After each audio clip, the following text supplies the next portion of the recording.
പോലീസിന് ഈ ക്രൈമുമായി ബന്ധപ്പെട്ട് ഏറെക്കുറെ വിവരങ്ങൾ ലഭ്യമായിട്ടുണ്ട്. അതിൽ രണ്ട് സംഭവങ്ങളാണുള്ളത്. ഒന്ന്, 2021 ഒരു കുഞ്ഞിനെ കുഴിച്ചിട്ടു. അത് പക്ഷേ ഒരു സ്വാഭാവിക മരണം എന്നാണ് പോലീസിന്റെ വിലയിരുത്തൽ.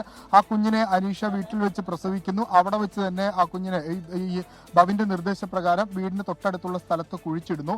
8 മാസത്തിന് ശേഷമാണ് ആ കുഞ്ഞ് അസ്ഥിയായ ശേഷം ആ അസ്ഥി ആ ബവിന് കൊണ്ടുപോയി കൊടുക്കുന്നത്. ബവിന്റെ നിർദ്ദേശപ്രകാരമാണ് അസ്ഥി കൊണ്ടുപോയി കൊടുത്തതെന്ന് അനീഷ മൊഴി നൽകിയിട്ടുണ്ട്. ഒപ്പം അനീഷയ്ക്ക് ചില സംശയങ്ങളുണ്ട്. താൻ ഈ കുഴിച്ചിട്ടത് നാട്ടുകാർ ആരെങ്കിലും കണ്ടിട്ടുണ്ടോ എന്നൊരു സംശയം അനീഷയ്ക്കുണ്ടായിരുന്നു. അങ്ങനെയെങ്കിൽ അത് പിന്നീട് തുറന്നു നോക്കാനുള്ള സാധ്യതയൊക്കെ ഉണ്ട്. അതുകൊണ്ടാണ് അവിടെ നിന്ന് അസ്ഥി മാറ്റി ബവിന് കൊണ്ട് കൊടുത്തത്. ബവിന്റെ ഉദ്ദേശം പക്ഷേ മറ്റൊന്നായിരുന്നു. ഏതെങ്കിലും ഘട്ടത്തിൽ അനീഷ തന്നെ ചതിക്കുകയാണ് എങ്കിൽ ഈ അസ്ഥി കാണിച്ച് ആ കുടുംബത്തെ ഭീഷണിപ്പെടുത്താം എന്നൊരു ഉദ്ദേശം കൂടി ബവിന് ഉണ്ടായിരുന്നു എന്നാണ് ഇപ്പോൾ പോലീസ് പറയുന്നത്.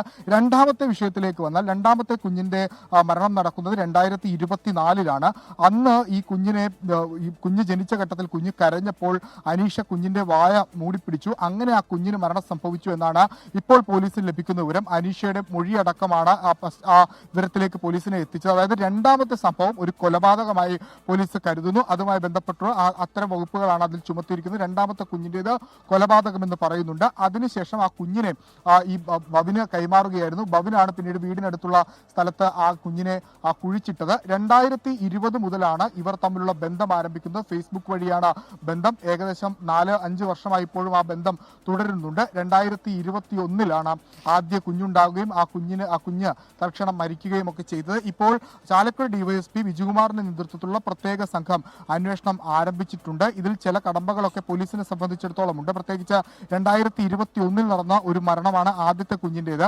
അപ്പോൾ അതുമായി ബന്ധപ്പെട്ടുള്ള തെളിവുകൾ ശേഖരിക്കുക എന്നുള്ളതൊരു പ്രതിസന്ധിയാണ്. മറ്റ് സാക്ഷികളൊന്നുമില്ല. ശാസ്ത്രീയ പരിശോധനാ ഫലം അതോടൊപ്പം ഈ പ്രതികളുടെ മൊഴിയും മാത്രമാണ് പോലീസിന് മുൻപിലുള്ളത്. 2024 ഇതുമായി ബന്ധപ്പെട്ടും പോലീസിന് ഉള്ളത് ഈ മൃതദേഹ അവശിഷ്ടങ്ങളൊന്നുമില്ല, ഈ അസ്ഥികൾ മാത്രമാണ്. പ്രാഥമികമായി ഇത് കുഞ്ഞുങ്ങളുടെ മൃതദേഹത്തിന്റെ അവശിഷ്ടങ്ങൾ തന്നെയാണെന്ന് ഫോറൻസിക് സർജനൊക്കെ ഇവിടെ എത്തി സ്ഥിരീകരിച്ച് പ്രാഥമിക വിലയിരുത്തൽ നടത്തിയിട്ടുണ്ട്. ഇനി അതിലൊരു വിശദമായ പരിശോധന ആവശ്യമാണ്. ഏറെക്കുറെ ഈ 2 ഇൻസിഡന്റുമായി ബന്ധപ്പെട്ട് പോലീസിന് പരമാവധി വിവരങ്ങൾ പ്രാഥമികമായി തന്നെ ലഭിച്ചിട്ടുണ്ട്. ഇനി പോലീസിനെ സംബന്ധിച്ചിടത്തോളം ഉള്ളത് ശാസ്ത്രീയ തെളിവുകൾ കണ്ടെത്തുക എന്നുള്ളത്. അതൊരു ലോങ് പ്രോസസ്സാണ്. അതിലേക്ക് പോലീസ് കടക്കുകയാണ്. ആദ്യത്തെ കുഞ്ഞിൻ്റേത് ഒരു സ്വാഭാവിക മരണമെന്ന് പോലീസ് ഈ ഘട്ടത്തിൽ കരുതുന്നു. പക്ഷേ അതിൽ വിശദമായ അന്വേഷണം നടത്തും. 2024 നടന്ന ആ മരണം, ആ കുഞ്ഞിന്റെ മരണം അതൊരു കൊലപാതകമാണ്. അനീഷ കുഞ്ഞിന്റെ വായ പൊത്തിപ്പിടിച്ച ഘട്ടത്തിൽ ഉണ്ടായിരുന്ന ഒരു കൊലപാതകം, അങ്ങനെ സംഭവിച്ച കൊലപാതകം എന്നാണ് പോലീസിന് അനീഷ മൊഴി നൽകിയിരിക്കുന്നത്. ഇരുവരെയും ഇരുത്തി ചോദ്യം ചെയ്തതിൽ നിന്നാണ് ഈ വിവരങ്ങൾ ലഭിച്ചത്. ഇന്ന് പുലർച്ചോടുകൂടിയാണ് ബവിൻ ഈ പോലീസ് സ്റ്റേഷനിലേക്ക് എത്തിയത്. അതിനൊരു പ്രധാനപ്പെട്ട കാര്യം, ഇന്നലെ രാത്രി ബവിൻ വളരെ കൂടുതലായി മദ്യപിച്ച് അനീഷയെ ഫോണിൽ വിളിച്ചപ്പോൾ അനീഷ കുറെ നേരം എൻഗേജ്ഡായി ബിസിയായി ഫോണിലിരുന്നു. അപ്പോൾ ബവിന് ചില സംശയങ്ങൾ തോന്നി. ഇവർ തന്നെ ചതിച്ചു എന്ന ചില സംശയങ്ങളൊക്കെ തോന്നിയ പശ്ചാത്തലത്തിലാണ് ഈ വിവരം മദ്യലഹരിയിൽ വിവരം പോലീസിനെ അറിയിക്കണം എന്ന തോന്നലിൽ ഒരു കവറിൽ ഈ കുഞ്ഞുങ്ങളുടെ അസ്ഥിയുമായി ഈ കാണുന്ന പുതുക്കാട് പോലീസ് സ്റ്റേഷനിലേക്ക് എത്തിയത്. അവിടെ എത്തി ഈ വിവരങ്ങളൊക്കെ പോലീസിനോട് ആദ്യഘട്ടത്തിൽ പറഞ്ഞു. സാർ, എനിക്ക് ഇങ്ങനെ ഒരു ബന്ധമുണ്ടായിരുന്നു. ആ ബന്ധത്തിൽ ഞങ്ങൾക്ക് 2 കുഞ്ഞുങ്ങളുണ്ടായി. ആ കുഞ്ഞുങ്ങളെ ഇത്തരത്തിലുള്ള കുഞ്ഞുങ്ങൾ മരിക്കുകയും ഞങ്ങൾ കുഴിച്ചു മൂടുകയും ചെയ്തു. അവരുടെ അസ്ഥിയാണിതെന്ന പോലീസിനോട് പറയുകയായിരുന്നു. പോലീസിന് ആദ്യഘട്ടത്തിൽ ഇതിൽ ചില വളരെ അസ്വാഭാവികത തോന്നി. പ്രത്യേകിച്ച് വെളുപ്പിനൊക്കെ ഒരാൾ വന്ന് ഇങ്ങനെ പറയുമ്പോൾ ഇതിൽ എന്താണ് സംഭവം, ഇയാൾ മദ്യപിച്ചിട്ടുണ്ട്. പക്ഷെ പിന്നീട് ഇയാളെ ചോദ്യം ചെയ്തതിൽ നിന്നാണ് ഇയാൾ പറയുന്ന കാര്യങ്ങൾ വസ്തുതയുണ്ട് എന്ന് മനസ്സിലായത്. അങ്ങനെയാണ് വെള്ളികുളങ്ങര സ്വദേശിയായ അനീഷയെ കൂടി പുതുക്കാട് പോലീസ് കസ്റ്റഡിയിലെടുത്ത് ഇവിടെ എത്തി 2 പേരെയും ഒരുമിച്ചിരുത്തി ചോദ്യം ചെയ്യുന്നത്. ആ ചോദ്യം ചെയ്ത ഘട്ടത്തിലാണ് ഈ 2 മരണങ്ങളുടെയും ഒരു പശ്ചാത്തലം അല്ലെങ്കിൽ എന്താണ് സംഭവിച്ചത് എന്നുള്ള കാര്യങ്ങളൊക്കെ വ്യക്തമാക്കിയത്.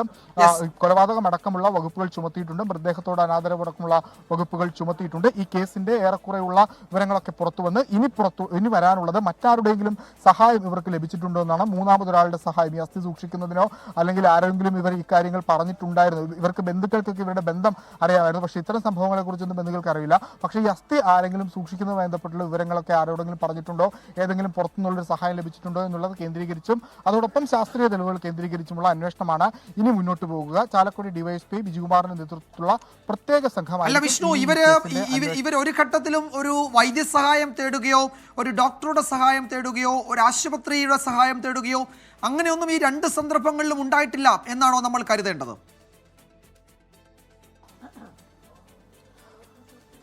വിജയകുമാർ, അക്കാര്യം നമ്മൾ എസ് പിയോട് ചോദിച്ചിരുന്നു. പക്ഷേ അവർക്ക് ഇതുവരെ, അതായത് ഇവരോട് ചോദ്യം ചെയ്ത ഘട്ടത്തിലൊക്കെ ഇവർ പറഞ്ഞത് വളരെ കൃത്യമായി തന്നെ ഈ കുഞ്ഞ് പുറത്തു വന്ന ശേഷം ദാ അവരെ പുറത്തേക്ക് ഇറക്കുന്ന ദൃശ്യങ്ങളാണ്, പ്രതികളുടെ ദൃശ്യങ്ങളാണ്.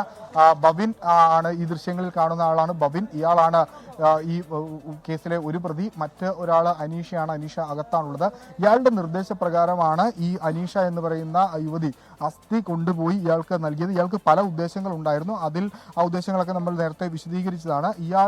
ഇവർക്ക് രണ്ടുപേർക്കും ഈ കൊലപാതകത്തെക്കുറിച്ച് അനീഷ ബവിനോട് പറഞ്ഞിട്ടുണ്ടായിരുന്നു എന്നും പോലീസ് വ്യക്തമാക്കുന്നുണ്ട്. ഇവർ ഒരു തരത്തിലുള്ള വൈദ്യസഹായവും നേടിയിരുന്നില്ല എന്നാണ് പോലീസിന് ഇതുവരെ ലഭിച്ചിട്ടുള്ള വിവരം. അതായത് ഈ പൊക്കിൾക്കൊടി അടക്കം അനീഷ തന്നെയാണ് മുറിച്ചത്. മറ്റു പ്രശ്നങ്ങൾ, ശാരീരിക ബുദ്ധിമുട്ടുകളൊക്കെ ഉണ്ടാകേണ്ടതാണ് സാധാരണഗതിയിൽ. പക്ഷേ അങ്ങനെ ഒരു വിവരം ഇതുവരെ പോലീസിന് ലഭിച്ചിട്ടില്ല. അതിന് ബന്ധുക്കളെ അടക്കം ചോദ്യം ചെയ്താൽ, ബന്ധുക്കളുടെ അടക്കം മൊഴിയെടുക്കുന്ന ഘട്ടത്തിലായിരിക്കും അത്തരം വിവരങ്ങൾ പുറത്തേക്ക് വരിക. സാധാരണഗതിയിൽ ഇത്തരം പ്രശ്നങ്ങളൊക്കെ ഉണ്ടാകുന്ന ഘട്ടത്തിൽ സ്വാഭാവികമായും ഈ പ്രസവശേഷം അത് ചില ബുദ്ധിമുട്ടുകളൊക്കെ ഉണ്ടാകുകയും പിന്നീട് അവർ വൈദ്യപരിശോധനയൊക്കെ തേടുകയൊക്കെ ചെയ്യാറുള്ളതാണ്. പക്ഷേ ഇവിടെ അങ്ങനെ ഒരു സാധ്യത ഇതുവരെ ഉടലെടുത്തിട്ടില്ല. ഇതുവരെ അവരുടെ മൊഴിയിൽ നിന്ന്, അവർ ആശുപത്രിയിൽ നിന്നും പോയിട്ടില്ല എന്നാണ് പറഞ്ഞിട്ടുള്ളത്. പക്ഷേ അത് ബന്ധുക്കളെ അടക്കം മൊഴി രേഖപ്പെടുത്തിയാൽ മാത്രമേ അക്കാര്യത്തിൽ ഒരു വ്യക്തത വരികയുള്ളൂ. 10 മാസം ഇവരിങ്ങനെ ഈ പ്രസവം മറ്റുള്ള ഈ ഗർഭിണിയാണ് എന്നുള്ള വിവരം മറ്റാളുകളിൽ നിന്ന് മറച്ചു വെച്ചു. പക്ഷേ അതിൽ വലിയ അത്ഭുതം നമ്മൾ കാണേണ്ടതില്ല. മുൻപ് പനമ്പള്ളി നഗറും ആലപ്പുഴയിലും ഒക്കെ സമാനമായ രീതിയിൽ ഇത്തരം സംഭവങ്ങളൊക്കെ റിപ്പോർട്ട് ചെയ്തിട്ടുണ്ട്. 10 മാസം ഈ ഗർഭം ഇങ്ങനെ മറച്ചു വെക്കുകയും പിന്നീട് നവജാത ശിശുവിന്റെ മൃതദേഹം അടക്കം ലഭിക്കുന്ന സാഹചര്യങ്ങളൊക്കെ മുൻപും കേരളത്തിൽ റിപ്പോർട്ട് ചെയ്തിട്ടുണ്ട്. അതുകൊണ്ട് ഗർഭം മറച്ചു വെച്ചു എന്നുള്ളത് അങ്ങനെ ഒരു അത്ഭുതപ്പെടേണ്ട ഒരു സംഭവമല്ല. പക്ഷേ മറിച്ച് ഈ ഗർഭത്തിന് ശേഷം ഈ പ്രസവത്തിന് ശേഷം ഏതെങ്കിലും തരത്തിലുള്ള വൈദ്യസഹായം ഇവർ സ്വാഭാവികമായും തേടേണ്ടതാണ്. അതുണ്ടായിട്ടുണ്ടോ എന്നുള്ളത് അടക്കം വിശദമായി ഇനി പരിശോധിക്കും.